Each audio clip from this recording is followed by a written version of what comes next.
शिव और पार्वती की कथा। सती ने देह त्याग करते समय यह संकल्प लिया था कि वे पुनर्जन्म लेंगी और भगवान शिव की अर्धांगिनी बनेंगी। और एक बार फिर आदि शक्ति ने पार्वती के रूप में पर्वतराज हिमालय के यहाँ जन्म लिया। पर्वतराज की पुत्री होने के कारण वे पार्वती कहलाईं। पुत्री के सयानी होने पर माता पिता को उसके योग्य वर के लिए चिंता होने लगी। फिर एक दिन देवऋषि नारद का आगमन पर्वतराज के यहाँ हुआ। वहाँ देवऋषि नारद की भेंट पार्वती से हुई। जब हिमालय ने नारद जी से पार्वती के भविष्य के बारे में बताने को कहा, तब वे बोले, पर्वतराज, आपकी पुत्री कोई साधारण कन्या नहीं है। इसका पति इसे प्राणों से भी अधिक प्रेम करेगा। इसका सुहाग अजर अमर होगा, किंतु दिखने में विचित्र, अनदेखा और अनोखा होगा। और मेरे अनुमान से ये सभी गुण शिवजी में हैं, परंतु उन्हें पाने के लिए पार्वती को कठिन तप करना होगा। बस फिर क्या था जिन्हें पाने के लिए आदि शक्ति ने पुनर्जन्म लिया था, उन्हें फिर से पाने के लिए पार्वती ने हिमालय के ऊंचे शिखर पर जाकर कठोर तपस्या आरंभ कर दी। तपस्या में वे ऐसी लीन हो गई कि उन्हें अपने शरीर की सारी सुध ही बिसर गई। ऐसा कठिन तप देखकर बड़े बड़े ऋषि मुनि भी दंग रह गए। अंत में भगवान शिव का आसन हिला तो उन्होंने पार्वती की परीक्षा लेने के लिए सप्त ऋषियों को भेजा और पीछे खुद भी वेश बदलकर आ गए।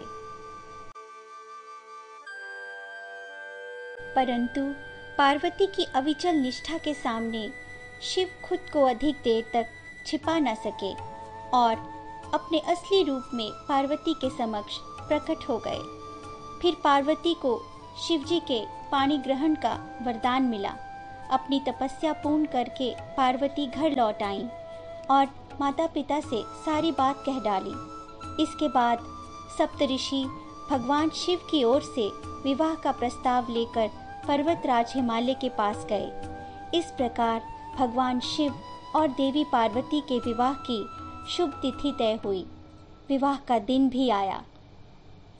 अब समस्या ये आई कि भगवान शिव का कोई अपना परिवार तो था नहीं और उन्हें ये भी मालूम नहीं था कि विवाह के लिए दूल्हा कैसे तैयार होता है। भूत प्रेतों और चुड़ैलों ने उन्हें तैयार किया, उनके शरीर पर भस्म लगा दी और हड्डियों की माला भी पहना दी। नाचती गाती ये अनोखी बारात जब पार्वती के द्वार पहुंची तो सब दंग रह गए। स्वागत में खड़ी महिलाएं भी डर कर भाग गईं। पार्वती की माँ ने जब ये अनोखा दूल्हा देखा तो उन्होंने अपनी बेटी का हाथ देने से मना कर दिया। यह देख पार्वती ने भगवान शिव से प्रार्थना की कि वो रीति रिवाजों से तैयार होकर आएं। अब तो सब देवता भगवान शिव को तैयार करने में जुट गए। उन्हें दैवीय जल से नहलाया और फूलों से सजाया। सज धज कर दिव्य रूप धारण किए भगवान शिव विवाह स्थल पर पहुंचे। कंदर्प से सुंदर और सजीला दूल्हा देखकर पार्वती की माँ अपनी पुत्री के विवाह के लिए सहर्ष तैयार हो गईं। समस्त देवतागण और ब्रह्मा जी की उपस्थिति में ये विवाह संपन्न हुआ। श्रावण माह में ये अनूठा विवाह हुआ था और विवाह का आयोजन पूरे 1 महीने तक चला था। माना जाता है कि प्रत्येक वर्ष सावन मास में भगवान शिव अपनी ससुराल आते हैं, इसलिए इस माह को शिव भक्ति के लिए उत्तम माना गया है। ओम नमः शिवाय। हमारा ये प्रयास आपको कैसा लगा, हमें कमेंट्स में ज़रूर बताएं। आपका प्रोत्साहन हमें एक नई ऊर्जा प्रदान करता है। कृपया लाइक, शेयर और सब्सक्राइब अवश्य करें। आप हमसे प्रश्न भी पूछ सकते हैं। हमारा ईमेल आईडी है astrochatcoin@ gmail.com। आपका दिन मंगलमय हो। धन्यवाद।